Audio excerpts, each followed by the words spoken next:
भीख मांगने वाले पर दुनिया में अल्लाह का आज़ाब।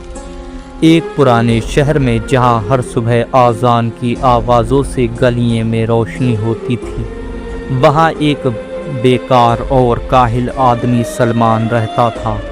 उसने मेहनत मुशक्क़त का नाम तक न सुना था। हर दिन भीख मांगना उसका पेशा बन चुका था, जबकि उसके हाथ पैर सेहतमंद थे। लोगों ने उसे नसीहत की, अल्लाह ने तुम्हें सेहत और ताकत दी है, काम करो, मेहनत करो।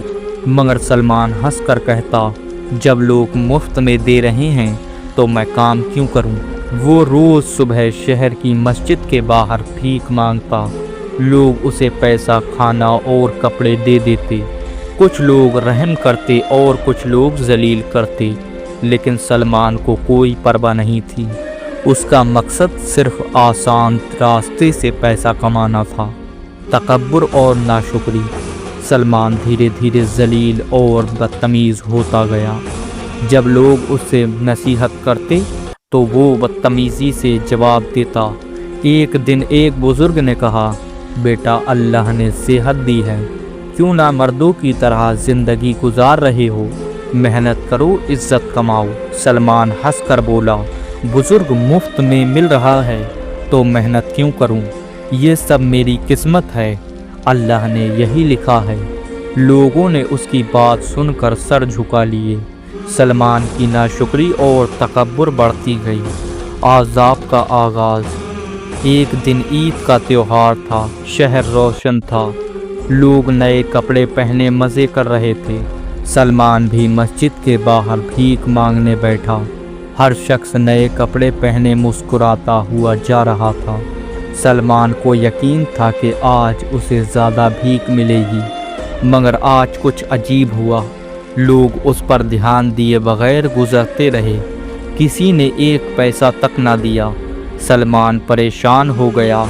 भूख और प्यास ने उसका हाल बुरा कर दिया। उसने ज़ोर ज़ोर से आवाज़ लगाई, अल्लाह के नाम पर दे दो, मगर किसी ने ना सुना। उस दिन सलमान ने भूखे पेट रात गुजारी। उसका दिल में पहली बार गम का एहसास हुआ। उसने सोचा, क्या अल्लाह ने मुझ पर रहम उठा लिया है? अल्लाह का आज़ाब। अगले दिन सुबह सलमान ने फिर भीख मांगने की कोशिश की, मगर जब उसने लोगों की तरफ हाथ बढ़ाया तो अचानक उसके हाथ थरथराने लगे। उसका पूरा बदन कांपने लगा और उसके हाथ पाँव में सूजन आ गई। लोग डर गए, उससे दूर होने लगे। एक शख्स ने कहा, अल्लाह का आज़ाब है, अपनी सेहत का गलत फ़ायदा उठाया, मेहनत ना की और अब ये अंजाम है। सलमान ने चीख कर कहा, नहीं, ये झूठ है। मगर उसका बदन धीरे धीरे बेजान होने लगा। उसने ज़मीन पर गिरते हुए अल्लाह से पुकारा, या अल्लाह, मुझे माफ़ कर दे, मुझे एक मौका और दे दे। लेकिन उसकी दुआएं खाली रह गईं। उसका बदन ज़ख्मी और बेकार हो गया। अब वो सही मायने में बेकार था। लोग उसे देखते, मगर मदद करने का जज्बा किसी में ना था। सलमान ने वही पाया जो उसने खुद के लिए चुना था, इबरत और तौबा। सलमान दिन रात ज़मीन पर लटक रहा था। भूख, प्यास और दर्द ने उसका हाल बुरा कर दिया। हर शख्स उस पर हंस रहा था। उसने अपने जुल्म का एहसास किया। उसे याद आया कि वो सेहतमंद था, मगर उसने मेहनत नहीं की, अल्लाह की नेमत का शुक्र अदा नहीं किया।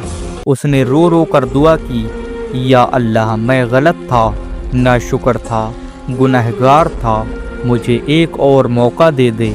मैं मेहनत करूँगा, इज़्ज़त से ज़िंदगी गुजारूँगा। अल्लाह की रहमत ने उसे थोड़ा आराम दिया। धीरे धीरे उसका दर्द कम होने लगा। लोगों ने उसे पानी दिया। सलमान ने अल्लाह का शुक्र अदा किया। नई ज़िंदगी। सलमान अब अपने पास्ट से सबक सीख चुका था। उसने भीख मांगना छोड़ दिया और मेहनत करने का फ़ैसला किया। एक दुकानदार ने उस पर रहम किया और उसने अपनी दुकान पर काम देने का वादा किया। सलमान ने अपनी मेहनत से इज़्ज़त कमाई। लोग उसे देखकर कहते, یہی وہ آدمی ہے جو پہلے بھیک مانگتا تھا، مگر سلمان مسکراتا اور کہتا، اللہ نے مجھے ہدایت دی، یہی میری اصل دولت ہے۔ یہ کہانی ہمیں یہ سبق دیتی ہے کہ اللہ کی نعمت کا گھمنڈ اور اس کا غلط استعمال برا انجام لاتا ہے۔ صحت اور طاقت اللہ کی امانت ہے، جسے محنت اور شکر گزاری سے استعمال کرنا چاہیے۔